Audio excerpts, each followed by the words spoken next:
A nevem Bobo Becky, és ma a vendégem Bill Grimes. Ő valójában személyes barátom, de nagy név az ingatlanpiacon. Abba hagyta. Az 1%-át lépett a Berkshire Hathaway-től az EXV-hez. Egy olimpiai bajnok anya és egy vállalkozó apa nevelte. Korábban a tengerészgyalogság különleges egységénél szolgált, és nagyon izgatott vagyok, hogy ma ő a vendégünk. Sokat tanulhatunk tőle. Hogyan lehet a különleges egységektől az ingatlanpiacra váltani, és ott csúcsértékesítővé válni? Szóval figyeljetek! Üdvözlünk a Bobopreneur-ben! Hol van Bobo Betke? A műsorvezetőd a világ legmenőbb rockstar vállalkozóit interjúvolja meg. Kiderítjük, kik ők, hogyan jutottak oda, ahol most vannak, és milyen tanulságokat szereztek útközben. Így te is megtanulhatod ezeket a leckéket, és pénzé teheted őket. Gyerünk, szerezzük meg őket! És az egyetlen, a megismételhetetlen Bill Grab. Szóval az első dolog. Izgatott vagyok. Hé, már egy ideje barátok vagyunk, igaz? És emlékszem, amikor először átjöttem az EXP-hez. Nagyon jót beszélgettünk. Nagyon jó tippeket kaptunk a kurzusodból, és teljesen új nézőpontokat is, hogy mit csináltunk eddig, és mit csinálhatnánk még. Mindig hasznos. Mindig nagyszerű élmény. Ott voltál a szülinapi vacsorámon is. Támogattál engem a beszédeimben is. Egy színpadon is álltunk már együtt, 7000 ember előtt. Nem is lehetnék boldogabb, hogy csak úgy együtt lóghatunk. És most nagyon örülök, hogy itt lehetek ebben az epizódban. És az első epizód vagy nagyon jól fog sikerülni, vagy egyáltalán nem. Szóval vagy rengeteg dolgod lesz utána. Vagy egész jól teljesítünk, és elég magasra tesszük a lécet. Szerintem mi nagyon magasra fogjuk tenni a mércét. Ezt minden alkalommal meg kell majd ugranom. Szuper! Köszönöm, hogy itt vagy. Szerintem elképesztő a történeted, és szeretném, ha a világ is megismerne téged. A Bogopreneur Show lényege, hogy olyan embereket interjúvoljunk meg, akik elértek valamit, de azt is megértsük, honnan jöttek, mind mentek keresztül, hogy eljussanak oda, ahol most vannak, és szerintem a te történeted tényleg lenyűgöző. Szóval szeretnék visszamenni veled egészen a gyerekkorodig. Az, hogy az édesanyád olimpiai bajnok, az édesapád pedig vállalkozó, szerintem elég jó kezdést adott neked. Szóval hogy is van ez? Miért nem meséled el az alapokat, hogy mindenki megértse, ki is vél gyerekkorától kezdve? Igen, teljesen. Colorádóban nőttem fel, és még mindig ott élek. Anyukám 3-szoros olimpikon, de sosem szerzett érmet. Soha nem lett bajnok, de bajnok abban az értelemben, hogy te is olimpikon vagy, igaz? Ami önmagában is egy hatalmas teljesítmény. Mi egy kicsit szerényebb körülmények között nőttünk fel. Apukám, nagyon okos volt, elektronikával és UFT technikával foglalkozott, vagy épp amivel a tengerészgyalogság után. És nem tudom, hogy ezt sokan tudják-e, de a NASA egyik űrhajója vagy valami ilyesmi felrobbant élőadásban a 80-as években. Szóval, amikor apukám ebben az iparágban dolgozott, és aztán ez történt, az az iparág egy időre gyakorlatilag eltűnt. Így apukámat fiatal gyerekként elbocsátották, és meg kellett tanulnia, hogyan alkalmazkodjon, és kitalálja, mit fog csinálni. Tudod, a techvilág, én 84-ben születtem, ugye? Szóval a techvilág a 80-as évek elején még egyáltalán nem olyan volt, mint ma. Úgy értem, egyszerűen nem volt munka, ha csak nem pont ilyen munkát végeztél ezeknek a cégeknek. És tudod, szóval, művelt, szerető apám volt, művelt, szerető anyám, de egyszerűen nem volt sok mindenünk, ugye? Én voltam az a gyerek, akinek volt kosárlabdája, de nem volt palánkja, tudod? Szóval csak úgy, amikor én voltam a legfiatalabb a lányok között, úgyhogy csak zsongolködtem a labdával. De elmondom, amikor a nővéreim iskolában voltak, én meg otthon voltam. Anyukámnak el kellett mennie dolgozni, hogy segítse a családot, miközben apukám próbálta elindítani a saját cégét. Szóval anyukám egy temetkezési vállalatnál volt biztonsági őr. Komolyan, ha arról beszélünk, hogy egy nő mennyire kemény és bármire hajlandó, hogy eléri a célját. Bármi, amit megkövetel a helyzet, igaz? Persze, miért ne? Lehetek testőr, biztonsági őr, nem igaz? Bármi, amit megkövetel a helyzet, tényleg bármi. De tudod, az volt a helyzet, hogy nappal a kanapén aludt, miközben apám dolgozott, de én még óvodás sem voltam, ugye? Októberben születtem, szóval a határidő miatt csak 6 évesen kezdtem az óvodát. Szóval 4-5 éves voltam, tudod, 4-5 éves gyerekek rohangáltak körülöttem. Ő pedig nappal a kanapén aludt, mielőtt éjszaka dolgozni ment volna. Egy szemét nyitva tartva, hogy megbizonyosodjon róla, hogy élsz, mi? Pontosan, de szóval csak magamban voltam. Szóval, mintha egy hosszú sorból jönnék, ahol csak magammal beszélgetek, elképzelek és vizualizálok dolgokat. A kosárlabdával, ahogy bedobom a győztes kosarat, meg minden ilyesmi. Mert egyszerűen nem voltak ott, a nővéreim iskolában voltak, anyám aludt, szóval csak én voltam, nekem kellett ezt kitalálnom. Ez szuper. Szóval, hogy jutottál túl rajta. Szóval végigcsináltad a gyerekkort, eljutottál a gimnáziumig, mindezt Colorádóban. Mindezt Colorádóban, tudod, megkaptam a Gatorade évjátékosa díjat. Tudod, két sportágban is játszottam. Sportolóként remekül játszottam Basabarban is, tudtad. Körülbelül 5 percig voltam profi baseball játékos, és ez csak rövid ideig tartott. Tudod, amikor erről beszélek, nem azért hozom fel, hogy hencegjek vagy dicsekedjek a 3 perces profi baseball karrieremmel, hanem azért, hogy elmondhassam, nem voltam felkészülve arra az üzleti világra, arra, hogy mire számítsak, és hogyan kellene hozzáállni. És sokan azt sem tudták, hogy egyáltalán volt ilyen lehetőségem. Tudod, én tudtam, anyám is tudta. Ez volt az életem, tudod, és volt egy barátom, aki Irakban halt meg az első bevetésén. Emlékszem, hogy együtt futottam bele a gimiben, azon a nyáron, mielőtt elmentem volna junior főiskolára baseballozni. Ő pedig a tengerészgyalogsághoz készült. Tudod, együtt futottunk és edzettünk a középiskolában. És tudod, miután leérettségiztünk, kicsivel azelőtt, hogy ő elment volna kiképzésre. Csak arra emlékszem, mennyire izgatott volt, hogy mehet, és hogy valami nála nagyobb dolog részese lehet. A bátyja már tengerészgyalogos volt. És amikor eljutok egy bizonyos szintre, amire még nem vagyok felkészülve.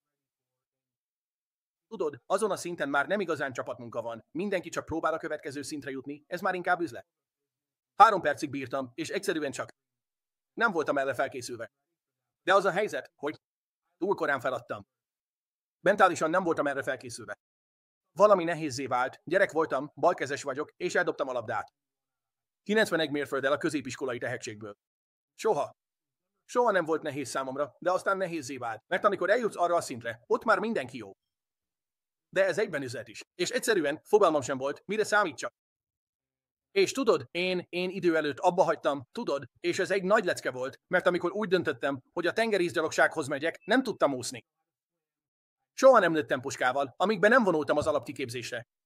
Anyám hippi volt, tudod, de egy dolog biztosan megmaradt bennem, soha többé nem fogom feladni vagy magamat visszafogni. Mert a baseball volt a szerelmem, tudod. És hát, ez a valóság. És nem azt mondom, hogy valami Hall of Famer lettem volna, vagy valami furcsa dolgot. Nem arról szól, hogy meddig jutottam volna el. Erről van szó. Mentálisan engedtem meg magamnak, hogy visszafogjam magam. Nem arról szól, hogy te meddig jutottál volna el. Hanem arról, hogy hagytad, hogy valami belopózzon, és talán visszafogjon valamiben, amiben keményebben is próbálkozhattál volna. Szóval ez egy nagyszerű tanulság és nézőpont a gyerekeimnek és magamnak is, hogy most már a befektetett energián múlik minden. És a tengerészgyalogságnál tanultam meg igazán, hogy mit jelent a valódi munkamorál. Ott tanultam meg, hogy mennyire rossz lehetsz valamiben, mennyire keményen tudsz dolgozni, és aztán mennyit tudsz elérni. Szóval, tudod, soha nem úsztam. Soha nem lőttem puskával, amígben nem vonultam a kiképzőtáborba. Nem tudom, hogy akarod-e ezeket a sztorikat. Elég viccesek. Mindegyik történetet szeretném hallani, de előbb egy kicsit visszamennék. Hogyan? Szóval, gondolom, a baseballos történet tanúsága az volt, hogy soha ne add fel, főleg amikor nehézzé válik, mert ez formál téged, igaz? De te mégis feladtad, és tovább léptél azzal a történettel. Hogyan kötöttél ki végül a tengerészgyalogságnál? Amikor valami mást kerestem a baseballon kívül, az egyetlen kapaszkodóm egy jó barátom volt. Ő annyira boldog volt, hogy ennek a részese lehetett. És apám tengerészgyalogos volt a vietnámi háború idején. A nagyapám harcolt a második világháborúban, ezüst és bronzcsillagokat kapott. Anyám nagybátyja Ivo Imán harcolt. Ő pilóta volt. Ivo Jimmy felett repült, és megkapta a légierő érdemérmet. Szóval, mondhatni, a családban benne volt, de soha nem erőltették rám, amik nagyon szeretek a szüleimben, hogy mindig hagyták, hogy önmagam legyek. Szóval apám soha nem akart belőlem tengerészgyalogost faragni. Igazából, amikor hazajöttem a baseballból, autókat árultam, és próbáltam kitalálni, hogy mégis mit kezdjek magammal. Ő valójában inkább le akart beszélni róla. Elkezdtem tőle mindenféle katonai és tengerészgyalogos kérdéseket feltenni. És egy este megkérdezte, figyelj, tényleg el akarsz menni? És most mindjárt válaszolok is a kérdésedre. És én meg csak annyit mondtam, hogy igen, csak gondolkodom rajta. Tudod, velül valahogy azt kerestem, hogy valamihez tartozzak. Igen. És mindig is része voltam a baseballnak, annak a csapatszellemnek. De hirtelen, amivel addig össze voltam kötve, az már nem ébredt fel az ág másik oldalán. Már nem úgy nézett ki, mint régen. Szóval, amihez addig kötöttem, az abban a pillanatban már nem illett hozzám, de nem tudtam, hogyan legyek önálló. Nem tudtam, hogyan legyek üzletember. Még mindig vágytam valamilyen kultúrára, valamire, tudod, és elkezdtem kérdezősködni, és mondtam is, hogy igen, gondolkodom rajta. Ő meg azt mondta, hogy rendben, ott van a légierő, ott van a haditengerészet, ott van a parti őrség. Na, ebben jók ők. A tengerészgyalogságot meg még csak meg sem említette. És hát, tudod, elmentem a tengerészgyalogos toborzóhoz. Leteszteltek, és nagyon magas pontszámot értem el a belvárosban. Szóval hazavittem az eredményt. És tudod, továbbra is kérdezgettem a tengerészgyalogságról. És ez egy kicsit zavart, mert ő mindig csak azt mondta, hogy nézd, ezek a srácok, érted? És én, végül muszáj volt rákérdeznem nála, mert úgy éreztem, mintha a saját apám. Mintha nem hinnél bennem, mintha te tengerészgyalogos voltál, és azt gondolnád, hogy én nem tudnám megcsinálni, nem hiszel abban, aki vagyok. Vagy elkezdtem erről kérdezgetni őt. Erre ő, hát, minden kérdésed az egyetemről szól, meg különböző munkákról. És azt mondta, azért mész a tengerészgyalogsághoz, hogy tengerészgyalogos legyél. És ezt tőled még nem hallottam. Azt hallottam, hogy egyetem. Azt hallottam, hogy lehetőség. Azt hallottam, hogy munkatípus. Azt mondta, ezeket mind hallottam, amik mind nagyszerű dolgok. És nem arról van szó, hogy a tengerészgyalogság nem kínálja ezeket a dolgokat. De a tengerészgyalogság más. Először tengerészgyalogos vagy. Minden más csak másodlagos. Szóval, ha egyetemre akarsz járni, miközben tengerészgyalogos vagy. Lehetséges. És ne felejtsd el, ez 2004-2005 fordulóján volt. Szóval a háború éppen a csúcspontján van. Szóval olyan, hogy igen, talán. De először tengerészgyalogos vagy. Szóval amire a tengerészgyalogságnak szüksége van tőled, azt meg is fogja kapni. És ha történetesen van idő más dolgokra is, az szuper, mert annyi más haderő nem csak úgy toborozna, hogy az egyetemet és bizonyos dolgokat mutatja be ösztönzésként. Először, a tengerészgyalogság mindig is az volt, tudod, a kevesek, a büszkék, a tengerészgyalogosok, érted? És amikor ezt mondta, azt éreztem, hogy na, pont ezt kellett hallanom, ez az, erre volt szükségem. Szóval megmutattam a teszteredményeimet, és meglepően magas pontszámot értem el, így rengeteg mindenre alkalmas voltam. De amikor azt mondta, hogy a tengerészgyalogsághoz azért mész, hogy tengerészgyalogos legyél, azt gondoltam, szuper, én igazi tengerészgyalogos leszek. Nem fogok máson dolgozni. Nem. Az én szememben minden tengerészgyalogos nagyszerű. Igen, az gyalogsághoz akarok menni. És amikor apám ezt meghallotta, csak annyit mondott, hogy ó, szóval te tényleg fel le akarsz rohangálni ezeken a dombokon, azt kiabálva, hogy húra, és cipelni azt a rohadt puskádat. És ez inkább idealista volt abban az értelemben, hogy magamnak akartam bizonyítani valamit. Valami nálam nagyobb dolog részese akartam lenni. És mivel a Bosebalt is abba hagytam, úgy voltam vele, hogy ha ezt csinálom, akkor A legjobb leszek. Az én fejembe. nem leszek félkatona, féltengerészgyalogos. Ilyen egyszerűen nem létezik. De az én fejemben, azokból a poszterekből, amiken felnőttem, és apám mellett egy igazi tengerészgyalogos az gyalogos volt, legalábbis az én szemszögemből. Szóval, ha már csinálom, akkor rendesen csinálom. Így van. És áldja meg az ég apám és anyám szívét, mert tudod, anyám sportoló volt, és én épp csak 3 perc után hagytam ott egy lehetőséget, hogy elmondjam neki, a tengerészgyalogsághoz megyek. A háború csúcspontján. És anyám tavaly hunyt el. Áldja meg az ég a szívét. Soha egyszer sem próbált lebeszélni róla. Mindig csak azt kérdezte, honnan jönnek ezek a gondolatok. Ugyan épített fel ezt? Biztos vagy benne? És csak segített nekem a saját folyamatomban. És aztán csak támogatást kaptam tőle. És tudod, van egy fiad, aki a tengerészgyalogsághoz megy, és abban az időben ez olyan, mintha azt éreznéd, nem vagy elég jó szülő. Én lehet, hogy megfojtanám a gyerekem, ledobnám a pincébe és bezárnám, tudod, egyszerűen nem tudom. Tudom, mindig ezen gondolkodom. Sosem gondoltam igazán bele, hogy mit tettem a szüleimmel, és milyen messzire költöztem tőlük, egészen addig, amíg nekem is lett gyerekem. Igaz. És az a tény, hogy a gyerekeim igazából nem beszélnek magyarul. A szüleim pedig nem beszélnek angolul, ugye? Szóval alig látják az unokáikat, talán 2 évente egyszer. És amikor látják is őket, nem tudnak beszélgetni velük, ugye? Szóval sosem gondoltam bele igazán, hogy mit is tettem a szüleimmel. És szerintem fiatalabb gyerekként vagy fiatal felnőttként egyszerűen önzőek vagyunk. Igazából semmi más nem látunk, csak azt, hogy én. Ugye, tudod? A lehetőség, például biztos vagyok benne, hogy a szüleid ezt megértették. A lehetőséget, amit a jövődnek és a jövőbeli családodnak teremtettél. És ők ezt tudják, és ezért támogatnak, még akkor is, ha kevesebb idő jut rájuk. És ez fájdalmas is lehet. Szóval ők tényleg értik, tudod, és ez a dolgunk, hogy Ezt tegyük. Amit ezzel mondani akartam, hogy nem tudom, én tudok-e majd ennyire támogató lenni. És tudok-e annyi szabadságot adni a gyerekeimnek, mint amennyit a szüleim adtak nekem. Ugye, mert önző vagyok. Nem akarom, hogy a gyerekem egy másik kontinensen éljen. Azt akarom, hogy közel legyen hozzám. Nem akarom, hogy az unokáim egy másik kontinensen legyenek. Azt akarom, hogy közel legyenek hozzám, ugye? Szóval szerintem a szüleim jobban szeretnek engem, mint én a sajátjaimat. Csak viccelek, én. szerintem a szülők is tudják, mert például nekem 3 gyerekem van, és pontosan tudom, melyik gyerekemnél van egy kis befolyásom. És azt is tudom, melyik gyerek lesz az, aki egyszerűen csak önmaga lesz. Ó, persze. Ó, te tényleg az leszel, aki vagy. Szóval nem is fogom megpróbálni megváltoztatni a véleményedet. Én csak abban próbálok majd segíteni, bármilyen hülyeséget is próbálsz véghez vinni, mert nagyon hasonlítasz az apádra. Szóval szerintem anyám is mélyen belül tudta, hogy az én véleményemet nem fogja megváltoztatni. Ha nem tudod, akkor légy támogató. Szóval amennyire csak lehet, felkészültem, tudod, amikor ebbe belevágtam. De igazából azért választottam ezt, mert ez volt a következő ismerős dolog. Nem akartam vállalati munkát. Nem akartam bizonyos dolgokat. Vágytam a kultúrára és a kihívásra. Szerettem volna próbára tenni magam, és valamit félbehagytam korábban. Most tehát a következő kihívást keresem, hogy ne adjam fel idő előtt, és tényleg bizonyítsak magamnak, tudod, úgy, hogy nem tudtam úszni, és soha nem lettem puskával. A kiképzőtáborban én voltam a legjobb lövő. Tudod, a karrierem végén én voltam a vezető ellensniper oktató a hadosztályi iskoláknál. Szerényen mondva, van miről beszélni.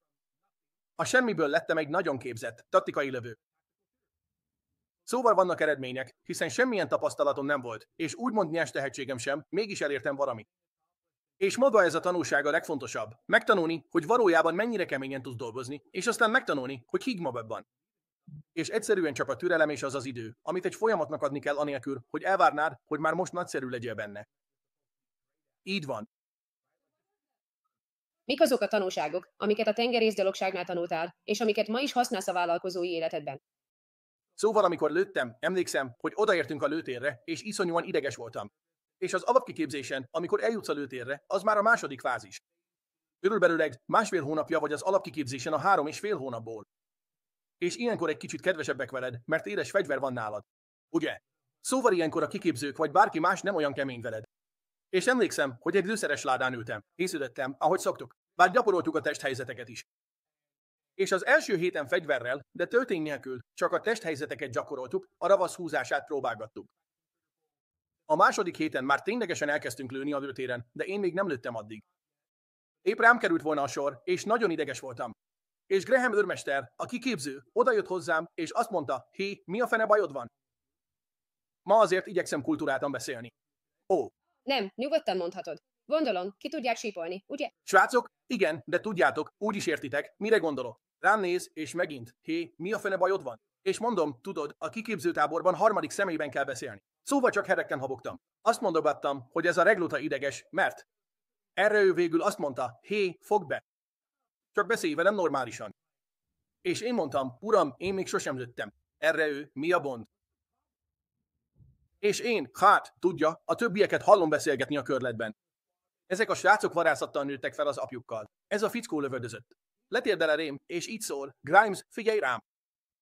Nincsenek rossz szokásai. Tedd, amit mondok, amikor mondom, ahogyan mondom. A legjobb tudásod szerint fogsz efelni és összetörni. Imádom az olyan srácokat, mint te. És csak úgy elsétál. Jobbra. És akkor egy pillanat alatt paradigmaváltás ér, és hirtelen előnyöm lett. Mert ezek a gyerekek mind potenciálisan rosszul tanultak meg lőni. Szóval először el kell felejteniük a rossz beidegződéseket, hogy aztán ezektől a valódi profi fegyveresektől tanulhassanak. Ami itt fontos volt a vállalkozás szempontjából, az az, hogy egyrészt teljesen rendben van, ha valaki új. Így van. És amikor új vagy, nincsenek rossz szokásaid. Ez valójában előnyt jelent. De másodszor az, hogy kik vesznek körül, és kikkel veszed magad körül, amikor új vagy, elképesztően fontos. Mert amit ezekben a pillanatokban megtanulsz, ha tényleg keményen dolgozol. Nagyon könnyen elindulhatsz rossz irányba, vagy nagyon keményen mehetsz a jó úton is. És amikor mindent megfogadtam, amit ezek a srácok mondtak, rájöttem, hogy ők a megfelelő kör. Ők voltak a legjobbak között. Ezek profi fegyveresek voltak. Nos, én voltam a legjobb lövő nem csak a saját századomban, hanem az egész zászlóajban 500 vagy 300 srác közül. Én voltam a legjobb lövő. És ez lehetővé tette, hogy valami újat teljesen magamévá tegyek, érted? Mert a basebalban, hát, abban már régóta nem voltam új. 8 éves korom óta. És egyszerűen mindig jó voltam benne. Keményen edzettem. Jó gyerek voltam, tényleg jó gyerek. Jó játékos, jó sportoló, jó csapattárs, könnyen irányítható, de nem tettem bele az extra munkát. Akkor edzettem, amikor edzés volt. És amikor nem volt edzés, a barátnőmmel lógtam. Nem dolgoztam plusz órákat. Nem, hát, takobeltettem. Nem voltam, tudod, nem voltam olyan, mint Kobe Bryant ebben. Ugye? De aztán, amikor egy bizonyos szintű munkát és hozzáértést fektettem valamibe, akkor kezdtem el igazán megtanulni, mit jelent a munkamorál. De elfogadtam ezt. Szóval, amikor az ingatlanpiacra kerültem, tudod, úgy voltam vele, hogy oké, jó, hogy új vagyok, de ki fogom találni, hogy mit tanultam korábban, milyen készségeim voltak eddig, és hogyan tudom ezeket az ingatlanpiacon kamatoztatni. És oda fogok figyelni azokra az emberekre, akik körül kell lennem. Akik illenek ahhoz, amit csinálni szeretnék, és biztosra megyek, hogy jól csinálom. Így van. Szóval ez volt az egyik legnagyobb tanulság. Akár új vagy az ingatlanpiacon, akár a videózásban, akár a vevői prezentációkban, akár. Most épp történnek dolgok a NAR-nál, és szeretnéd megtanulni, hogyan alkalmazkodj. Ó, ez rendben van, de az nem, ha továbbra is megelégszel a helyzettel, és olyan helyekre teszed magad, amik egyszerűen nem a legjobbak számodra, nem feltétlenül hoznak értéket neked. Mégis elvárod, hogy valahogy jobbá válj, vagy hogy valami pozitív jöjjön ki ebből számodra. Egyszerűen nem mindegy, hogy milyen körben mozogsz. Ez a legfontosabb, és újoncként teljesen tiszta lap vagy, igaz? Szóval ez volt az egyik legnagyobb tanulság. Ehhez szeretnék hozzátenni, mert szerintem 2 dolog is van, és ebből az egyik, hogy a tanult dolgok elfelejtése, vagyis a rossz beidegződések levetkőzése elképesztően fontos. Akkor jöttem rá, milyen nehéz elfelejteni dolgokat, megtörni a régi szokásokat, amikor próbáltam megérteni a viszonyomat a pénzhez, és elkezdtem azon gondolkodni, hogy miért vannak ezek az érzéseim a pénzzel kapcsolatban. Mert kerestem egy csomó pénzt, aztán mégis saját magamnak ártottam vele, és próbáltam rájönni, miért, és ráébredtem, hogy bizonyos dolgokat el kell felejtenem. Minden olyan tanulság, amit igaznak hittem, miközben felnőttem, kiderült, hogy valójában nem azok. Pont az ellenkezőjét kellett volna hinnem és tennem, mint amit tanultam, és ezeket a leckéket el kellett felejtenem. Néha még nehezebb megtanulni őket, tényleg nehéz megtanulni őket. Tudod, mit mondanak a pénzről? Mi? Conor McGregor mondja. Egészségtelen a viszonyom a pénzköltéssel, de egészséges a pénzkereséssel. Azt. Vagyis láttam ezt, és annyira racionalizáltam. Azt mondom, ó, ez én vagyok, ő megcsinálja, én megcsinálom. Olyan, mintha azt mondanák, nem, te nem Conor McGregor vagy. Te nem adtál el egy céget 100 millióért, szóval ez még nem egészen így van.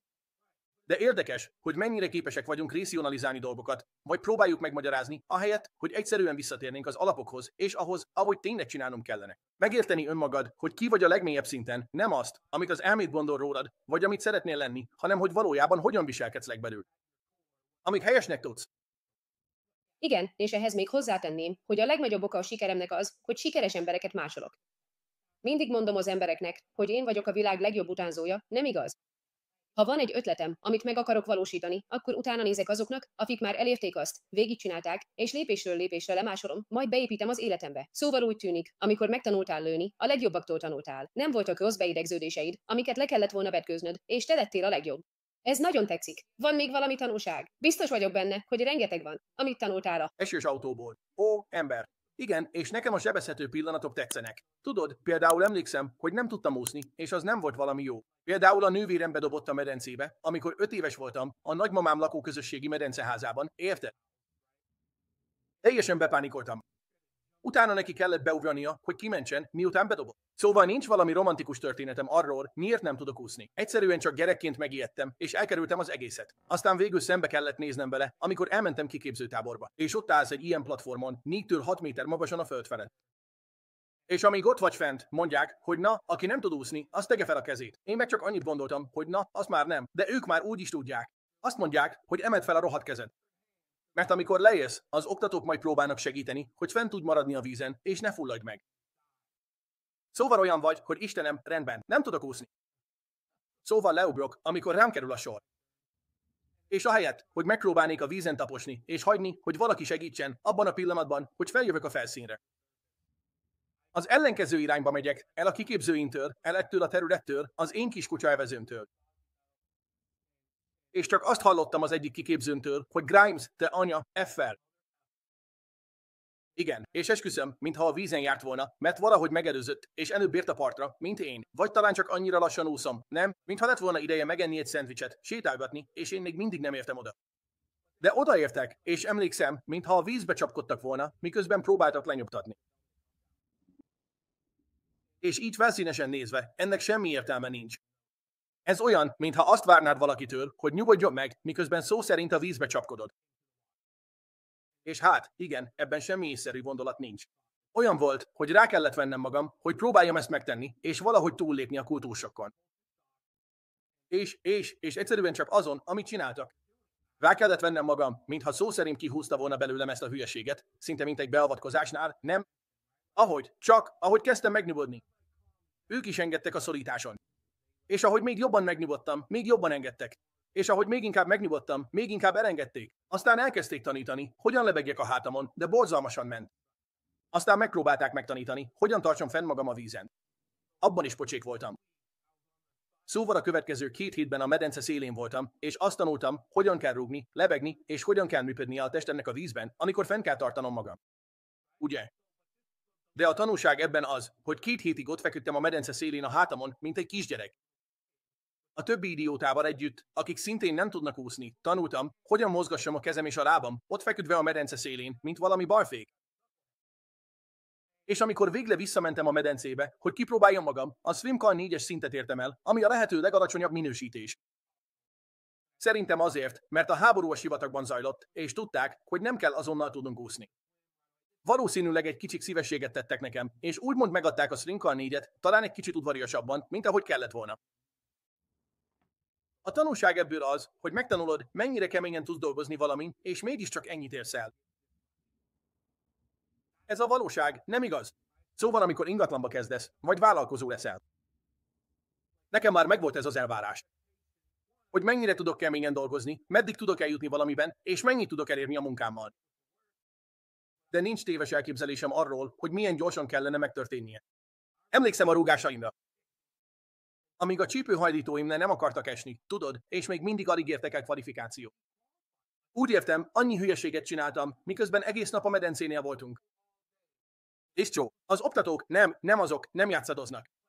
Amikor órákig vagy a medencében, ezeket a hülye ütéseket gyakorolod. Nem csak ott ültem a telefonomon, és gyakoroltam 15 percet. Néztem YouTube-on. Igen. Órákig csinálod, de én csak ennyit értem el. Alig sikerült teljesítenem az úszópróbát, szóval olyan, mintha. Ez egy nagyon fontos tanulság arról, hogy megértsd, mennyire vagy elkötelezett, mennyit fogsz dolgozni, de közben reális elvárásod legyen, hogy ennyit fogsz elérni. Ennyit fogsz dolgozni, és ezt fogod kapni. Viszont minél jobb leszel, annál gyorsabban jönnek az eredmények, amint elérsz egy bizonyos szintű jártasságot. De annyian feladják, mielőtt eljutnának a 4. úszópróbáig. 4. úszópróba. Amint eljutottam a 4. úszópróbáig, sokkal jobban tudtam úszni. Sokkal gyorsabban fejlődtem. De el kell érned egy bizonyos szintű jártasságot ahhoz, hogy egyáltalán lendületet kapj, vagy hogy koncepcionálisan megérts valamit akár csak egy nagyon kezdő szinten is. De ha már ott vagy, és folytatod a munkát, az eredmények tényleg gyorsabban jönnek. Olyan sokan feladják, mielőtt elérnék azt a belépő szintet, ahol a dolgok tényleg életre kelnek, igaz? Ezt azért tanultam meg, mert nem volt választásom.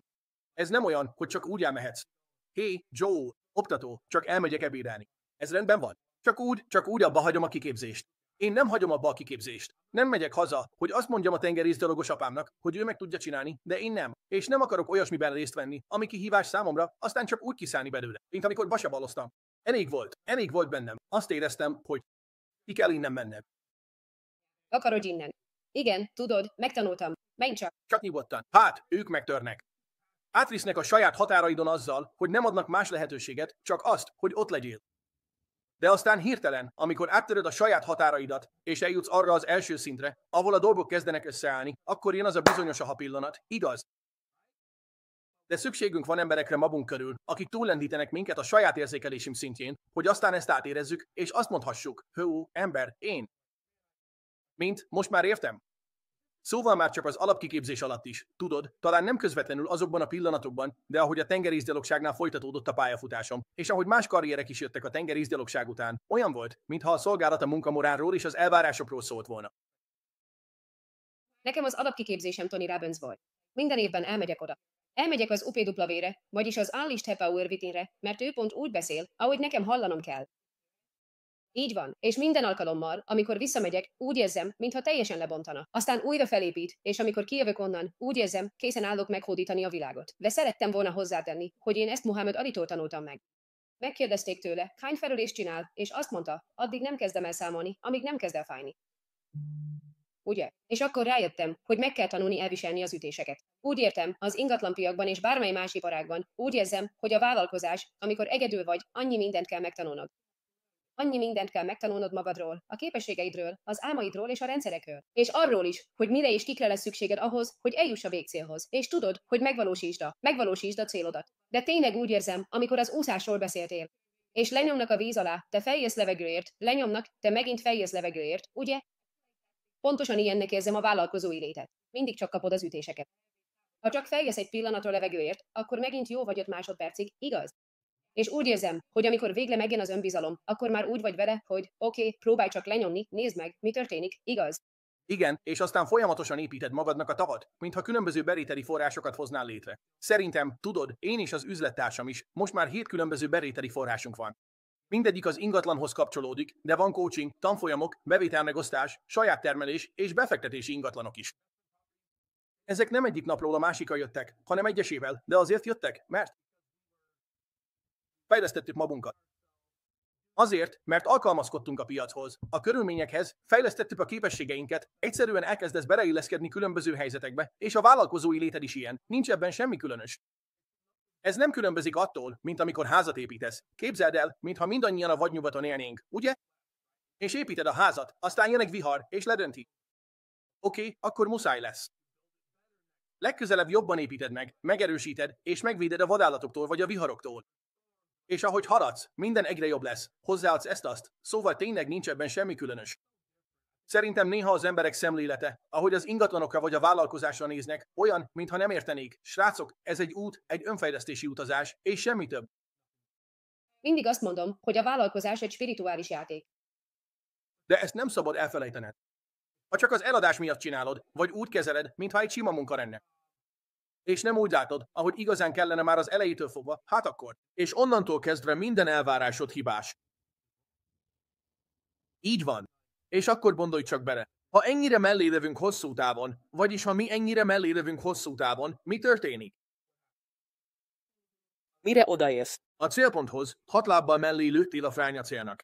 Pedig csak ennyivel indult a tévedés. Szóval. Ez az, és az a szerencse a vállalkozásban vagy az ingatlanban, hogy bármikor újra kezdheted. Újraértékelheted a gondolkodásmódodat, visszatalálhatsz a kiindulóponthoz. És most azonnal újra kialakíthatod a megfelelő gondolkodásmódot, függetlenül attól, mióta vagy benne ez a szabadságod, hogy azt csinálsz, amit akarsz, bármit megváltoztathatsz. A nézőpontod most rögtön más lehet, ami aztán egy teljesen új útra terelhet téged. Igen, te teremtheted meg, ha naponta csak 1%-ot változtatsz. Az egy év alatt 365%-os változás. Nem muszáj. Még csak nem is érzed, ahogy végigmész ezen az 1%-on, tényleg nem is érzed, például csak kell fel fél órával korábban, és már is fél órával többet tudsz dolgozni. Vagy olvasd el egy könyvet, amikor korábban soha nem olvastál könyvet. Ugye? Az ilyen apró változtatások. Ha mindig csak 1%-kal haladsz, az év végére 365%-ot jelent, és teljesen meg fogja változtatni az életed. Szóval mi történt a tengerészgyalogság után? Meddig voltál benne? Igen. Szóval a tengerészgyalogság és az állami munka között, illetve tudod, 5 évig rendőrként dolgoztam itt, a szülővárosomban.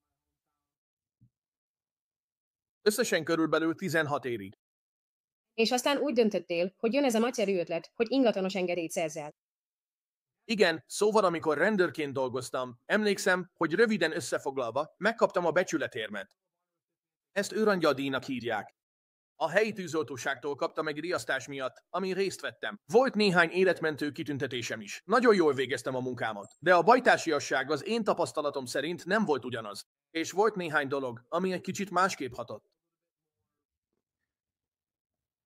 Politikai és egyszerűen bürokratikus volt. A bűnözőkkel nem volt bajom. Elvártam, hogy a bűnözők utáljanak. Vagy mondjanak nekem ezt-azt. Ez engem nem zavart. Egyszerűen nem volt ugyanolyan érzés, mint a tengerészgyalogságnál. Olyan volt, mintha mindannyian irodai munkát végeznénk. Csak épp fegyvert hordunk és autóval járőrözünk. És a probléma az volt, hogy előre kialakult elvárásaim voltak arról, milyen lesz a rendőri munka a tengerészgyalogos testvériségben szerzett tapasztalataim alapján. És sok minden megvolt ebből, de sok minden hiányzott is. Azt is gondolom, hogy belül már elegem volt a rohanásból, meg belőle is, tudod, és egyszer beszélgettem erről apámmal, panaszkodtam néhány srácra, akik egyáltalán nem voltak taktikusak. Néhány hívásnál kicsit veszélyesen viselkedtek, és erről beszéltem. És emlékszem, hogy egy hét múlva visszamentem, és megint panaszkodtam valami miatt. És ő meg azt mondta, nézd, haver, azt a virágot nem fogod megváltoztatni. Az a virág olyan, amilyen. Szóval értsd meg. Látod magad előtt az előléptetést. Látod a nyomozót, látod a kapitányokat. Látod, hogy ez hogy néz ki. Látod, milyen maga a munka. Látod, milyen az a pozíció. És látod azt a diplomáciai játszmát is. És mindenki ehhez fog igazodni, hogy megtalálja a helyét. Szóval vagy megtalálod a helyed, vagy összeszeded a bátorságod és csinálsz valami mást. És ez olyan volt, hogy Igen, szóval egyedülálló vagyok, nincs gyerekem. Azt hiszem, akkoriban 30 vagy 31 éves lehettem, és úgy voltam vele, hogy oké, most van egy ablak, mert minél tovább maradok, ha nem akarok maradni, előbb-utóbb megházasodsz. Lesznek gyerekeid, lesz egy jelzálók hiteled. Lesznek, tudod, tandíjak is. Csak egyre több dolog lesz, ami esetleg leköt, és egyre nehezebb lesz változtatni vagy szabadon dönteni. Minél jobban megalapozod a családot, annál inkább meggyökerezel. És nem arról van szó, hogy az emberek ne tudnának változtatni. Csak nehezebb. Nehezebb. Igen. Nos, én egyedülálló voltam, gyerek nélkül, és volt egy haverom, Kurt, akinek volt egy fitnesskége, egy táplálék kiegészítő boltja, mint a GNC, de az övék Fit Republic néven futott. És csinált még néhány menü dolgot ezzel kapcsolatban. Épp most kapta meg a franchise engedélyt hozzá, és mindig bementem és tőle vettem meg a táplálék kiegészítőimet, mielőtt elmentem volna edzőterembe. Mindig a fitnessről beszélgettünk, és számomra a fitness mindig mentális volt. Sosem a hasizomról szólt. Arról szólt, hogy mentálisan kikapcsolódjunk, mire jó ez. Elkezdtem vele beszélgetni, hogy elhagyja a rendőrséget. Ő olyan, hogy haver, gondoltál már, hogy itt leszel. Ezt szeretném növeszteni. Most franchise-oztam. 2 boltban vagyok. Szeretném ezt tovább növelni. Szóval, hogy rövidre fogjam, én voltam a második ember abban a cégben. És 2 év alatt 2-ről 14 boltra nőttünk, elképesztően ment. Aztán emlékszem, hogy nem panaszkodtam, csak úgy beszélgettem arról, hogy milyen hosszú napokat dolgozunk. És a párom apja eladta a cégét a Hewlett Packardnak, egy tercégnek. Szóval igazi vállalkozó, ugye?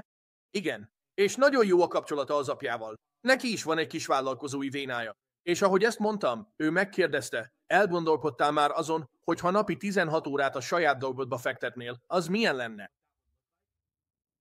Azt mondtam, hogy nem. Nem, még sosem. Mindig nagyon jól teljesítettem egy rendszerben. Sosem gondoltam arra, hogy én hozzam létre a rendszert. Mindig is jól teljesítettem egy adott keretrendszeren belül, akár a katonaságnál, a rendőrségnél vagy ennél a fitnesskégnél. Olyan vagyok, mint egy szivacs, amit ki lehet facsarni, és teljesítek is. Csak sosem gondoltam bele.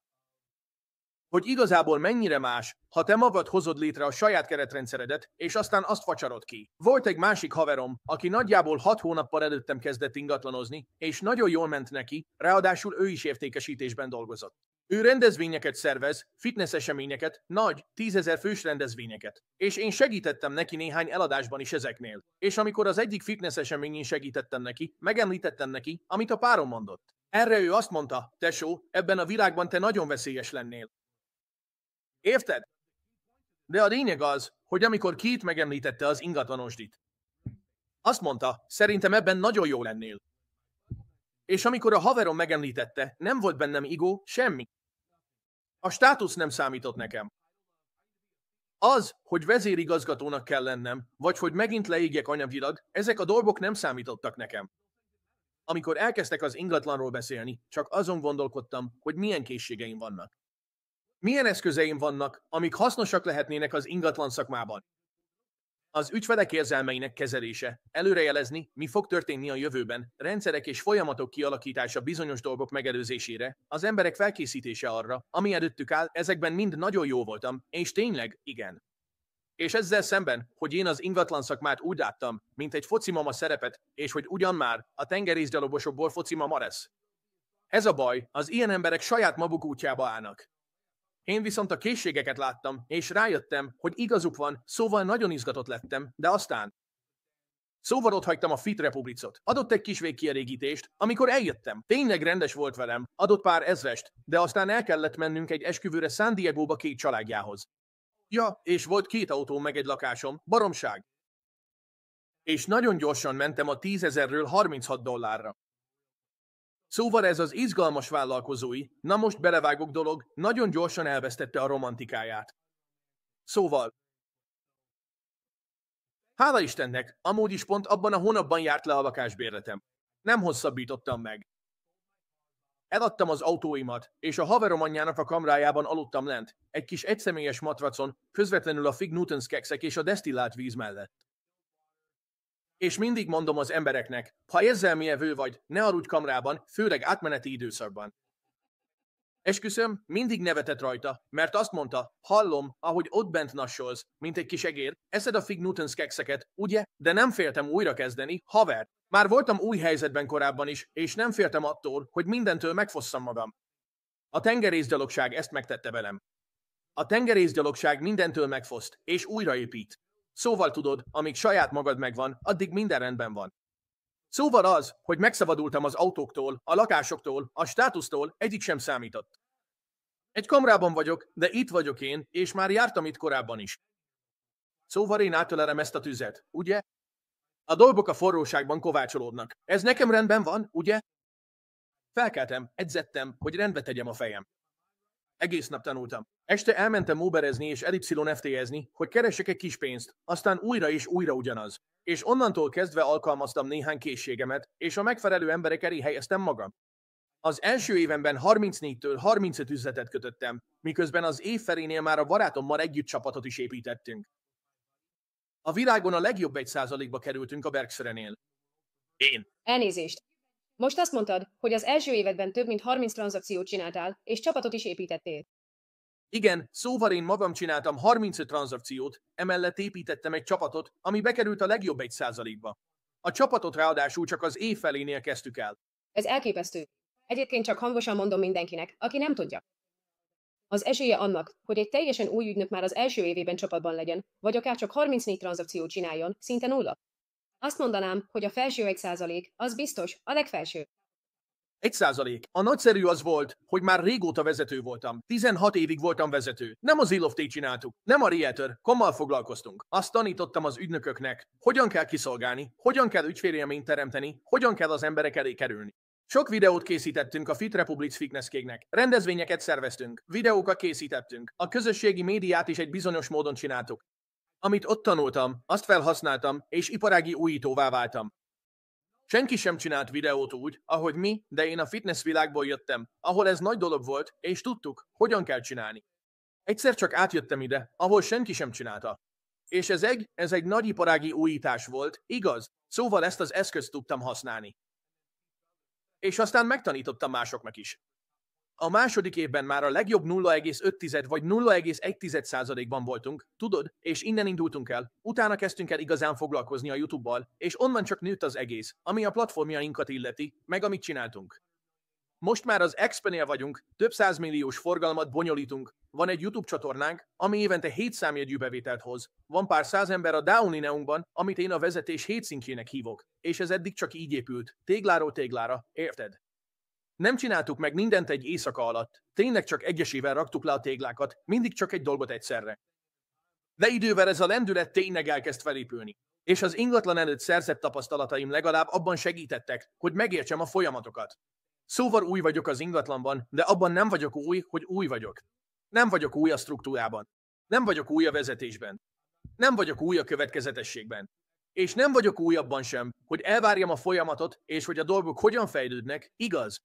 És ami mindezt összefoglalja, tudod, hány anyuka nézi ezt, vagy fogja megnézni ezt. És ez olyan, mintha azt mondanád, hé, te edzett vagy, szervezett vagy. Figyelsz a gyerekekre, hogy ne gyújtsák fel a házat. Következetes vagy a dolgokban. Nagyon jól utána jársz az iskoláknál is. Odafigyelsz, hogy minden rendben menjen az iskolában. Miért nem látod ezt a képességkészletet magadban, és miért nem alkalmazod az ingatlanban? Olyan sokszor van, hogy egyszerűen nem látjuk magunkat olyannak, amilyenek vagyunk. Alakítsd az ingatlant magadra. Ne igazodj hozzá. De igazítsd az ingatlant magadhoz. Miben vagy igazán jó? És ki vagy te? Ezt hogyan használjuk jobbra? Szóval amikor videóztam, nem akartam az ingatlanba úgy belépni, hogy beállok a sorba, és majd 10 év múlva keresek pénzt. Lehet, hogy inkább rájövök, miben vagyok igazán jó, és aztán az ingatlant fogom magamhoz igazítani. Pontosan ezt csináltam, amikor belevágtam. Meginterjú voltam az összes top termelőt az irodában a Real Estate Van-nál, és ők zillódeadeket vásároltak, közleteket műveltek, ajtóról ajtóra jártak, hideg-hívtak, és én meg azt mondtam, hogy én ebből semmit nem fogok csinálni.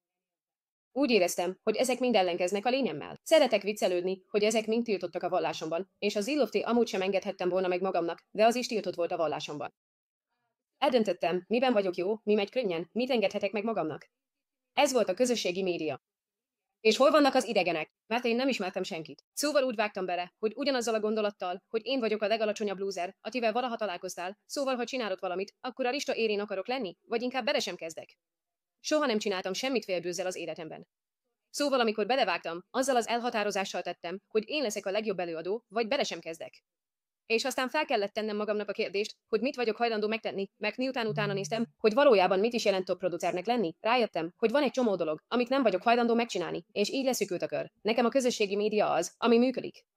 Így csináltam, az ingatlanos munkát igazítottam a közösségi médiás dobozomhoz, nem fordítva, még akkor is, ha rengetegen mondták, hogy hideghívás, ajtókopogtatás vagy zillovleadek vásárlása nélkül ez soha nem fog működni. Én meg csak annyit mondtam, figyeljétek meg. Meg fogom csinálni. Kétszer is megcsinálom, lefotózom, és ki is posztolom. 100%. Pontosan, így van, de éppen ezért csinálom ezt a műsort, mert nagyon hiszek abban, hogy a gondolkodásmód és az életleckék visznek oda, ahol most vagy.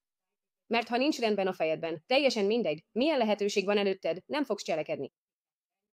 És minden egyes lecke, amit az úton megtanultál, formált téged azzá, aki ma vagy. De néha ezek a leckék, amiken személyesen megyünk keresztül, fájnak. Igaz. És amit a műsorral próbálok elérni, az, hogy segítsek az embereknek mások hibáiból és életleckéiből tanulni. Így nekik nem kell ugyanazokon keresztül menniük, hogy megtanulják ugyanazt a leckét. Rengeteget tanulok mások interjúztatásából, ezekre az eseményekre járva, könyveket és életrajzokat olvasva. És mondjuk ki, sokkal könnyebb, amikor nem fáj annyira. Lehet tanulni, és akár egy valakitől is tanulhatsz. Más emberektől is. A te ingatlanos karriered elképesztő volt, és még most is az, de te másképp csináltad és csinálod. Ez egy kicsit más, igaz, mint mindenki másnál. Szóval beszéljünk egy kicsit a YouTube-ról. Hogyan jött a YouTube, és miért vagytok ennyire sikeresek benne? Mi a titkos? Szóval ismét, ugye? Körökben gondolkodtunk, forrásokat kerestünk.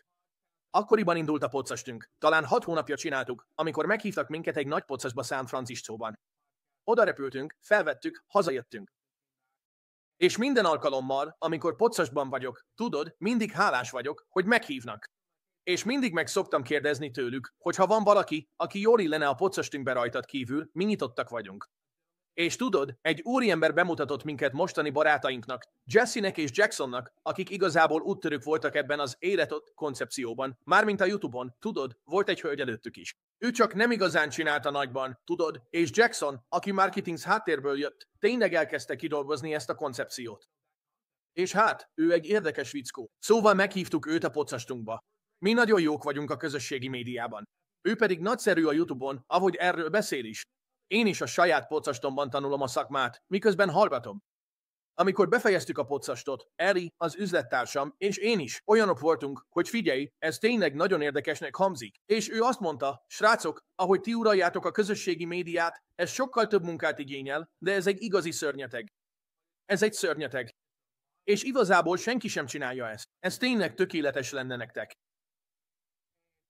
És csak folytattuk a beszélgetést. Továbbra is tanultunk tőlük. És tudod, ők az Expo-nél voltak. Egyetlen szó sem esett az Expo-ről, csak arról beszélgettünk, hogy emberek hogyan gyűlnek össze. Ne beszélj nekem a toborzásról, amikor a Keller Williams-től több toborzási megkeresést kapok, mint bárkitől. Szóval, ne beszélj nekem erről. De a lényeg az, hogy engem nem érdekel a státusz. Nem érdekel a látszat. Nem foglalkozom azzal, ki mit fog gondolni. Tudom, hogy jó ember vagyok, és mindent megteszek azért, hogy jó ember legyek. Nem volt bennem semmilyen előítélet azzal kapcsolatban, hogy hol kellene tartanom az engedélyemet. Csak azon gondolkodtam, hogy kik vesznek körül. Kik azok az emberek, akik körülöttem vannak? Akik közvetlenül hatással lesznek rám, és én hogyan tudok értéket adni nekik? Röviden, összefogtunk Jesse-vel és Jacksonnal, és részesei lettünk a 7 szintű vezetésüknek, és tudod, az első évben, amikor YouTube-ot csináltunk, $800,000 kerestünk, és minden évben 7 számjegyű összeget költünk, és így tovább, beleértve a tavalyi évet is, ami lassabb év volt, mint a 2008-as lakáspiaci összeomlás, tranzakciók szempontjából lassabb év volt az országban, mint 2008-ban. De mi mégis ennyi tranzakciót csináltunk, igaz? Mindig is az emberekről szólt, és arról, hogy nem félek változtatni csak azért, mert aggódom a saját kényelmem vagy helyzetem miatt, vagy hogy valaki csalódott lesz, ha elmegyek. Mindig is arról szólt, hogy megteremtsem a saját körömet, és a megfelelő emberek közé helyezzem magam, és mi összefogtunk velük, és aztán ez már csak a kapcsolati háló. Ez a kapcsolati háló, hogy hova helyezed magad. Szóval nem is mi találtuk ki az ötletet. Más srácok, akik abban a szegmensben tanultak, segítettünk nekik abban, amiben mi voltunk jók, ők pedig nekünk abban, amiben ők voltak jók. Összefogtunk, soha nem néztünk vissza. De ez megint csak visszavezet az emberekhez. De szerintem ezt mindenki tudja, nem? De az emberek annyira félnek attól, hogy meghozzanak egy döntést, mintha a brokercéged váltása valami Armageddon lenne, mintha ezzel a világbékét veszélyeztetnéd, vagy ilyesmi. Az emberek akkora ügyet csinálnak belőle. Annyira saját magad útjában állsz most, és azt is el kell mondanom, hogy vannak bizonyos ingatlanos modellek, amelyek egyszerűen előnyösek, mert ha te nem fejlődsz, én sem fejlődöm, és vannak olyan modellek, amelyek ezt tényleg ösztönzik, az EXP például ilyen. Mi már három és fél éve vagyunk itt, és elképesztő volt eddig. Számomra a változás, én pont az ellentéte vagyok, mint a legtöbb ember. A legtöbben félnek a változástól, én attól félek, hogy minden ugyanúgy marad. Ezért én üdvözlöm a változást, szeretem is. Az utolsó dolog, amit szeretnék, hogy jövőre is ugyanott tartsak, ahol most, igaz. Ráadásul szerintem a változás ellen nem lehet harcolni. A változás elkerülhetetlen. Ma vagy a legidősebb, vagy inkább úgy mondom, most vagy egyszerre a legfiatalabb és a legidősebb, ha most meghalnánk, igaz? De most vagy a legfiatalabb, aki valaha is leszel. Az öregedés elkerülhetetlen, ha Isten életet ad neked, igaz? A bőröd sem ugyanaz. Gyakorlatilag minden sejt a testedben 90 napon belül kicserélődik. Az ízlelő bimbóid is megváltoznak, igaz? Szóval szó szerint nem vagyunk ugyanazok az emberek. Ha belegondolsz, ugyanaz a kocsi se Joinvier vagyok-e, mint akit felneveltek, és ma Bobo Betke, igaz? Ugyanaz az ember vagyok-e a DNS-em alapján? Igen, az vagyok. Ugyanaz az ember vagyok-e az új lenyomatom alapján? Igen, az vagyok. De tényleg ugyanaz az ember vagyok. Arra gondolok, hogy mennyien élnek csendes kétségbeesésben, tudva, hogy több van bennük, tudva, hogy többre képesek, hogy többé válhatnának, tudva, hogy csak a padon ültek, és csak félig adták bele magukat az életbe, ahogy én is tettem a baseballal. De ők nem hozzák meg azt a döntést, mint én. Én meg azt mondom, haver, csak csinálj valami vagány dolgot, hiszen csak egy bizonyos ideig vagyunk itt. De komolyan, ha keményen dolgozol és teszed a dolgod, mi a legrosszabb, ami történhet? Visszamész oda, ahonnan jöttél, és ott szívesen látnak, szóval csak csinálj valami vagány dolgot, haver. Egyszerűen csak vállalj kockázatot, éld az életed, ébredj fel, és érezd, hogy lélegzel, mert tényleg valami olyasmit csinálsz, ami élővé tesz. Nekem ez az, érted? Amikor lehetőség adódik, először is sosem fogsz eljutni 100%-ig, mielőtt döntést hozol. Lehet, hogy egy döntésnél eljutsz 70 vagy 80%-ig. A maradék rész sosem fog eltűnni. Az csak a tényleges megvalósítás során jön meg. Ha ez most foci lenne, nézheted az összes meccsfelvételt, gyakorolhatsz amennyit csak akarsz, és eljuthatsz körülbelül 80%-ig, hogy azt hiszed, már átlátod a játékot. Az egyetlen módja, hogy bezárd azt a részt, és megszerezd a maradék 20%-ot, az a vasárnap. Fel kell kelned, és ténylegesen játszanod kell a meccset, hogy elérd a 100%-ot. 100%-ig biztos vagy benne, hogy nyertél. Nem, vesztettünk. Szétrúgtak minket. Aztán tanulsz, vagy igen, nyertünk, de az emberek elvárják a 100%-os teljesítményt, mielőtt belevágnának valamibe. És megint csak a te elvárásod arról, hogy szerinted milyennek kellene lennie valaminek. Elérheted a 80-at. Általában 60-70%-nál tartasz, és már azon az oldalon állsz, hogy na jó, húzd meg a ravaszt, kezd bele, és dolgozd ki a maradék információt a folyamat során, hogy ténylegesen megerősítsd, akarod-e ezt folytatni vagy sem. Ó, hát én minden játékot játék közben tanulok meg, még akkor is, amikor leülünk a barátokkal, és ők tanítanak nekem egy új kártyajátékot vagy ilyesmit, mindig azt mondom, hogy ne tanítsatok, nem akarom tudni előre, csak tegyetek be a játékba, kezdjünk el játszani, és akkor megtanulom a játékot, ugye? De szeretnék visszatérni a korábbi beszélgetéshez, ahhoz, hogy csak úgy éljük az életet, ugye? Nézte meg műsor Dr. Wayne Dyer-től, tudod, ki ő? Igen. Dr. Wayne igen, és az egyik műsorában azt mondta, hogy vannak, akik 90 évig élnek, és vannak, akik egy évet 90-szer élnek. 100%-ig azt mondom, hogy ingatlan. Amikor ingatlanokkal foglalkoztam, mindig volt egy ingatlan ügynököm, és valaki azt mondta, hogy én már 16 éve ezt csinálom. Nem így van. Egy évet csináltál meg 16-szor. Megere ide, és ne próbálj meg hülyeségekkel etetni engem arról a baromságról, amit elő akarsz adni. Nem.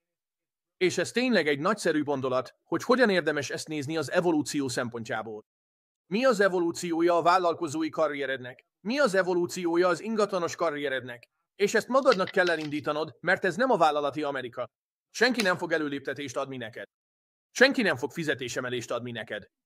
Jöhetsz az ingatlan piacra, kezdhetsz ingatlanosként, és távozhatsz is ingatlanosként. A vállalati Amerikában 1-2 év után kapsz fizetésemelést, vagy kineveznek menedzsernek, vagy csoportvezetőnek. Tudod, ott adnak előléptetéseket, igaz? Nos, a vállalkozói létben, sőt még a hadseregben is előléptetést kapsz a jó munkád alapján. A vállalkozói létben mindent magadnak kell kezdeményezned. Neked kell megteremtened a saját előléptetésedet. Neked kell megalkotnod a saját jövődet. És tényleg minden évet úgy kell nézned, mint a fejlődés egy újabb lépcsőfokát, hogy mi következik. És ez bizony néha nehézségekkel is jár. Ugyanakkor nagyon felszabadító is, hogy te irányítod a saját jövődet, igaz, de úgy kell látnod a dolgokat, amilyenek valójában. Ó, ez biztos. Szóval lassan a műsor végéhez érünk, és millió kérdésem lenne hozzád. Szóval, menjünk végig rajtuk gyorsan, egyesével. Nézzük meg, meddig jutunk el. Mi volt az egyik legnagyobb lecke, amit megtanultál, de a legtovább tartott, mire tényleg megértetted? Úgy értem ezt, hogy szeretek viccelődni azzal, hogy Isten először kavicsokat dobál feléd. És ha nem figyelsz, akkor egy téglát fog hozzád vágni. Mi az a lecke, amit többször is meg kellett tanulnod, mire tényleg leesett? Csak hogy türelmesnek lenni. Az idő tanítja meg az embereket.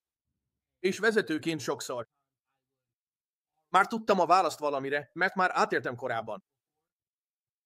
És próbáltam meggyőzni valakit, nagyon erősen hittem benne, hogy elmondjam neki, hogy elkerülje azt, de nem értettem meg, hogy néha az időnek csak hagyni kell, hogy tegye a dolgát. És nem arról szól, hogy kinek van igaza, sokkal inkább arról, hogy támogató legyél, és hagyd, hogy az emberek a saját útjukat járják, még akkor is, ha elkövetik azokat a hibákat, amiket te is elkövettél. Néha inkább az ő tapasztalatukról szól az egész. Néha inkább az ő szabadságukról és arról, hogy meg tudják hozni a saját döntéseiket. Ahelyett, hogy te mindenáron meg akarnád őket védeni. És akkor belefutsz abba az elméletbe, hogy ha ezt csinálod, csak robotokat nevelsz. Még akkor is, ha igazad van, nem arról szól, hogy igaz vagy hamis. Sokkal inkább a befolyás és a támogatás megértéséről szól. És van, akinek egyszerűen mennie kell. Szóval az elmúlt pár évben sokkal jobb lettem abban, hogy higgadt és megfontolt maradjak, és hogy inkább adni tudjak másoknak, ahelyett, hogy megpróbálnám meggyőzni őket arról a hülyeségről, amit én március. Nem, ez egy annyira kezdőszintű vezetési mód ahhoz képest, amin ténylegesen keresztül néz. És ez érdekes, mert még ha ebben jó is voltam a tengerészgyalogságnál és rendőrként, amikor egy új iparágba kerülsz, elveszíted néhány képességed élességét, mert teljesen új környezetben vagy. Igen. Egyszerűen csak így van. Érted? Mire gondolok? Mintha születne egy babád, és hirtelen nem tudnád, hogyan kell kitörölni a popsit. Mióta törölgeted már a saját segged? Nem tudod segget törölni, nem tudom csinálni. Ki vagyok? Haver. Igen. Néhány. Az élet tanúságaiból, bármennyire is szeretném megtanítani és megmenteni tőle a csapatomat, igaz? Hogy ne kelljen ugyanazokat a hibákat elkövetnem, mint én. Néha egyszerűen át kell esniük rajta. Mindig szívfájdalommal gondolok a gyerekeimre, ugye? Mintha bármennyire is elmagyaráznám a gyerekemnek, mennyire fáj a szívfájdalom, ugye? Mint például egy szakítás és hasonlók. Át kell majd esniük rajta. Ez az egyetlen módja. Te fogsz. Soha nem lesz meg a kontextuális élményed, ha magattól veszed. Ha csak te. Nem. Szóval inkább arról van szó, hogy vezetőként fejlődöm, és mindenképpen több önuralmat tanúsítok. Következő kérdés. Mi a legfontosabb szokásod, ami formálta azt, aki vagy? Humor. Hogy a fájdalmon keresztül is tudsz szeretni. Ha az anyukám az egyik. A legviccesebb emberek valaha. Szigorú vagyok magammal. Kritikus vagyok magammal szemben. Nem fogom elfelejteni, hogyan kell jól érezni magam. Nem fogom elfelejteni, hogyan adjak magamnak kegyelmet. Látod, ehhez csodálatos barátokra van szükségem. Tudván, mennyire idegszel. Olyan ez, mint amikor belül tudod, hogy jól végzed a munkádat, vagy épp nem tudod, hogy annyit dolgozol-e, amennyit kellene, vagy sem, illetve hogy mennyire vagy hatékony. És tudod, néha ebben a térben annyira kritikussá tudunk válni, ami egyébként jó. De ugyanakkor, tudod, például rendőrként rengeteg a fekete humor. Tengerészgyalogosként is rengeteg a fekete humor. Ott vagy egy hegyoldalon. 3 napja nem ettél, meg ilyenek. De valahogy mégis találsz módot arra, hogy neves a haverjaiddal, ember, és valahogy megtalálod a módját, hogy túléld az egészet. És az én szemszögemből nézve, ez mindig a humorban gyökerezett. Egyszerűen. Ki tudod csikarni azt a nevetést, ugye? Szóval bármennyire is kemény akarok lenni a vállalkozásban, az az igazság, hogy élni fogok. Nevepi fogok. Megiszom azt a sört, vagy azt a pohár bort. Tudod, amikor lemegyek hozzátok, vagy ti jöttök ide, mindannyian keményen dolgozunk. De amikor eljöttél a szülinapi vacsorámra, az pont az EXP-kon közepén volt, és mindenki pörgött a saját dolgain. De egy órára mindannyian kicsit becsíptünk, és csak nagyon jól éreztük magunkat. És csak egy emberi élmény. Nem felejthetjük el, hogy nekünk is legyen. Ahogy emlékszem rá, és a szokásom, ami ott tart, az a humor. Humor. Imádom. Mi a siker? Egedi. Bármit is értelmez valaki úgy, mint mi. Igen, szóval mi ez neked? Relevánzonnak és befolyásolónak lenni. Ki inspirál téged? Az anyukám. Ó. 10-10. Azt akarod mondani nekik, hogy nem, most 10 óra 53 van, de valahányszor 10-10-et látok, anyukádra gondolok, pedig sosem találkoztam vele. Meg kellene osztanunk ezt a történetet szuper gyorsan. Igen. Tudod, meghalt anyukám vagy mi, de amit szeretek benne, az, hogy milyen erős volt. Még akkor is, ha támogattad, hogy a tengerészgyalogsághoz menjek, anélkül, hogy egy szót is szóltál volna. Aztán hazajöttem, és beszélgettünk erről, miután abba hagytam a rendőri munkát. A hegyi faházunkban voltunk, dominóztunk az unokatestvéreimmel, én sört ittam, és anyukám egyszer csak sírni kezdett. És én megkérdeztem, hogy jól van-e, mire ő csak annyit mondott, hogy az én kisbabám sört iszik, és én megkérdeztem, hogy mi a baj, tudod, és ő azt mondta, hogy hát elmentél ebbe a tengerészgyalogos dologba, ami menő és vagány, tudod, és aztán végre hazakaptalak azután, hogy a tengerészgyalogságnál voltál, és végig féltem, de támogattalak, aztán végre hazajöttél, de itthon is ugyanazt csinálod, mint rendőr, tudod, még mindig félek érted, és amikor ezt mondta, tudod, szóval ott hagytam a rendőri munkát, most ennél a fitnesskégnél dolgozom, és a faháznál vagyunk, a rokonaimmal lóbunk, mindannyian nevetünk, és elég szellemes vagyok, kicsit ugratlak is, versengő típus vagyok, és ő sírt, mert azt mondta, úgy érzi, visszakapta Willt. És azt mondta, nem arról van szó, hogy ez a tengerészgyalogos nem Will, de van egy másik részed is, aki sportoló volt, vicces, meg minden, és úgy érzem, őt is visszakaptam. És úgy érzem, manapság nagyon jól sikerült mindkét Will változatot egy teljes emberré összegyúrnom, tudod, de ami nagyszerű, az, hogy mennyire erős és határozott volt ő. Szóval, amikor színpadon vagyok, tetovált vagyok, izmos, és mindenki azt hiszi, hogy olyan erős vagyok, akkor az anyám miatt vagyok ilyen erős, nem azért, mert nem vagyok hős, hanem azért, mert legyőztem a bizonytalanságokat és egyszerűen más dolgokat. És a legnagyobb dolog, ami anyukámmal kapcsolatban tetszik, az, hogy amikor színpadon vagyok, hangot adhatok anyukámnak. De. Akkor ezen felül hány nő van a közönségben? Hány anyuka van a közönség soraiban, akiknek én is hangot adok? És ezt fontos kimondani, mert ez az én igazságom. Innen fakad az erőm. Innen jött a támogatásom.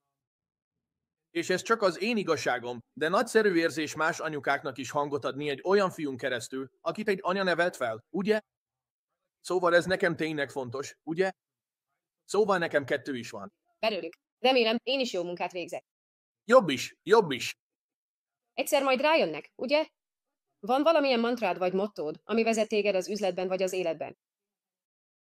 Igen, van egy ilyenem, tudod, azt hiszem, egyszer ki is írtam a Facebookomra vagy az Instagramomra, de tudod, kit érdekel, hogy mit értél el, ha nem segítesz vele másoknak? Engem csak mérsékelten érdekel, mennyire vagy sikeres, ha nem tudsz valamilyen módon segíteni más embereknek, igaz? És szerintem ez ma különösen fontos a coachingban és a vezetésben is. Azok a sarlatánok, akik lehetnek, vagy azok a dolgok, amik öncélúak lehetnek. Ez olyan, hogy egyszerűen nem érdekel. Tudod, engem az érdekel, miben vagy igazán jó. Ha megtalálod a módját, hogy másokra hatással legyél, és hogy releváns legyél egy adott területen. Szóval kit érdekel, mit értél el? Ha nem találod meg a módját, hogy másoknak segíts vele.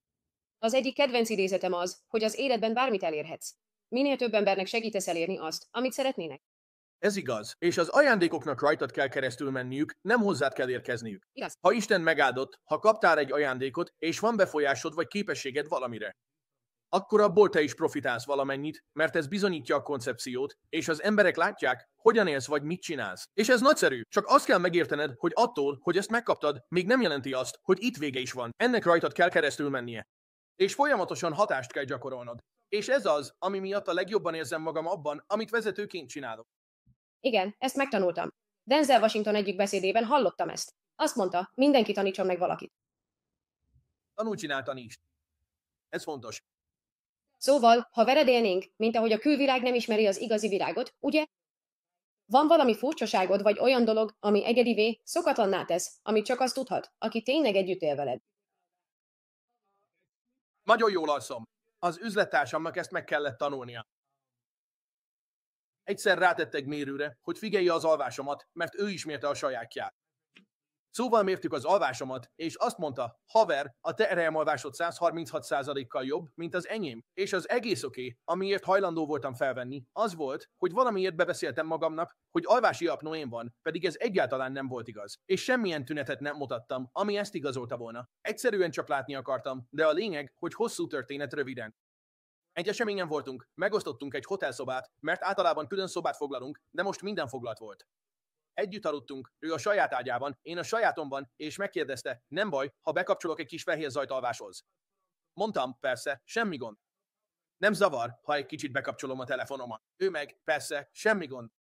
Elkezd elaludni, és hallja a telefonomat, amin Cat Williams szól. És ő meg, mi a fene? És az én furcsaságom az, hogy sokszor stand-upra alszom el. Konkrétan tényleg nevetgélek, amíg el nem alszom. Igen. Imádom. Imádom a humort. Ez segít, kicsit olyan, mintha egyszerűen kikapcsolhatnám az agyam. Annyi dolgozunk. Csináljuk a dolgunkat, akármit is. Bekapcsolok valami stand-upot, nevetek rajta, és ez valahogy kikapcsolja az agyam, így el tudok szakadni, aztán elalszom. És ez neki is működik. Be kellett dugnia a fülé. Úgy tűnik, túlságosan lekötötte a humor. Nem is tudom, de az én furcsaságom az, hogy igen, én humorra alszom el. Ó, imádom. Szóval az utolsó kérdésem hozzád.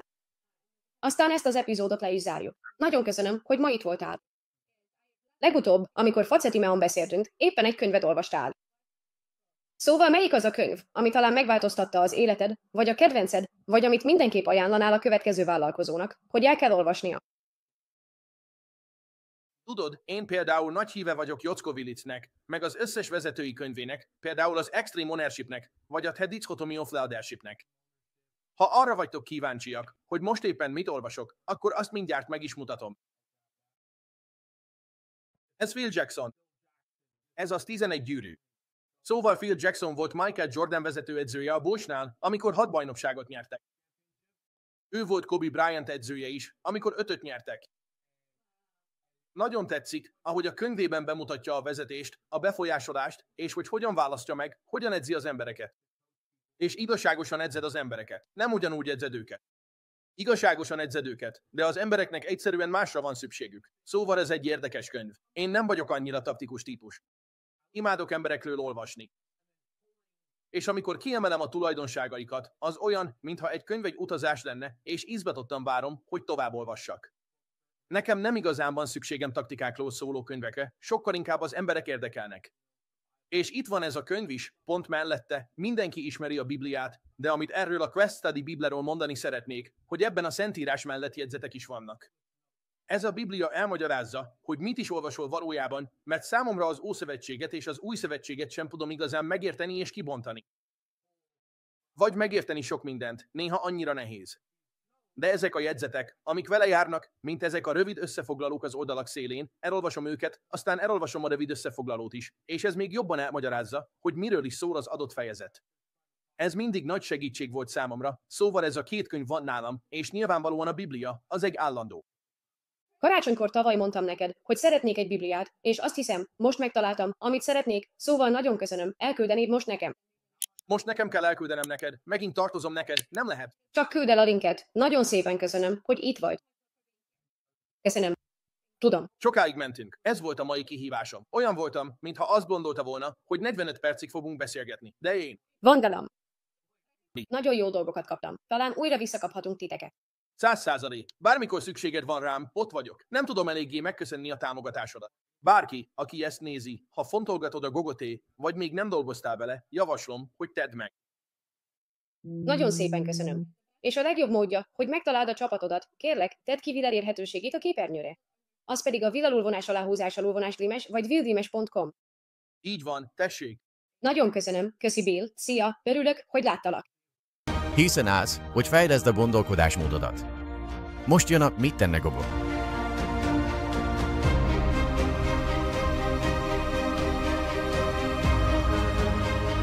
Rendben, a mai kérdés John Bucortól érkezett. Én amúgy román. Személyesen is ismerem. Ha jól emlékszem, Kanadából származik. Megtalálod őt John Riottur Nanaimo néven, ha jól ejtem ki. És a mai kérdése az, hogy mit csináltál először, miután megkaptad az engedélyedet. Mit mondanál a fiatal Bobonak, aki épp most kezdett az ingatlanpiacon? Ez egy remek kérdés, Dan. Tudom, mit csinálnék másképp. Szóval, amikor még pályakezdő voltam, az egyetlen dolog, amit jól csináltam, az volt, hogy utána néztem a legsikeresebb ügynököknek. Amint megkaptam az ingatlanos engedélyemet a Real Estate One-nál, bementem az irodába, és kiderítettem, kik a top termelők. Ez még 2011-ben volt, amikor tényleg mindannyian ugyanabban az irodában dolgoztunk, így csak az ottani top ügynököket kutattam fel. Mindegyiküket megnéztem, és rájöttem, mit csinálnak, miben jók, és mi a sikerük titka. Nagyon gyorsan rájöttem, hogy ők ajtóról ajtóra jártak, hideghívásokat csináltak, Zillow-leadeket vásároltak, és kialakítottak egy saját területet. És ez adott nekem egy képet arról, mik azok a dolgok, amiket szeretnék csinálni, amiket nem akarok csinálni, vagy amiket egyszerűen nem engedhetek meg magamnak. Így jött képbe nálam a közösségi média, mert nagyon gyorsan rájöttem, mik azok, amiket nem vagyok hajlandó megcsinálni, amiket nem tudok vagy nem engedhetek meg magamnak, például a leadek vásárlása. És idővel már teljesen idegen lett tőlem, hogy harmadik féltől vásároljak leadeket.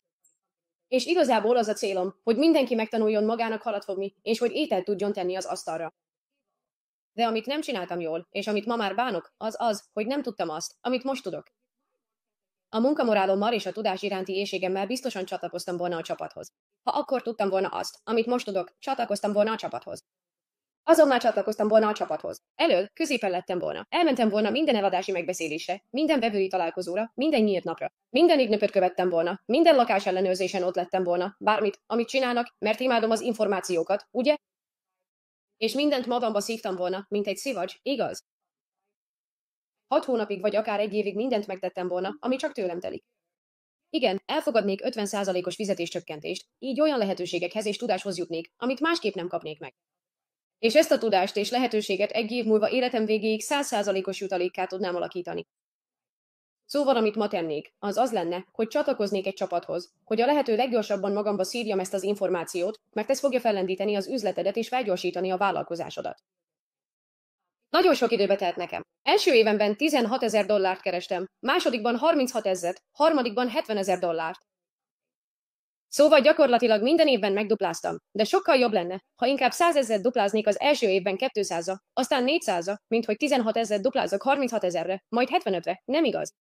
Szóval, ha ma lennék teljesen új, csatlakoznék egy csapathoz, hogy minden információt magamba szívja. 6-12 hónapig maradnék a csapatban, amíg úgy nem érzem, hogy ráéreztem a dolgok ritmusára. És aztán önállóan folytatnám. Ezt tenném ma. Azért fizetnek, amit az órába beleteszel, vagyis másképp mondva, a leggyorsabb módja annak, hogy többet keres, ha többet tanulsz. A GoGetem webináriumok lehetőséget adnak arra, hogy olyanoktól tanulj, akik már végigjárták ezt az utat. Gogo meghívja az iparág legjobb teljesítőit, hogy végigvezessenek a sikerhez vezető utadon. Nem kell feltalálnod a spanyol riaszt. Ha az úti terv már készen van előtted. Ha még nem jöttél rá, hogyan keres pénzt alvás közben, akkor nem vállalkozást vezetsz. Csak egy munkahelyen ragadtál. Csatlakozz a GoGetem webináriumokhoz, hogy megtanuld, hogyan keres passzívan, és hogyan dolgozzon a pénzed helyetted, hogy neked már ne kelljen. Tudj meg többet a gogetembebinars.com oldalon.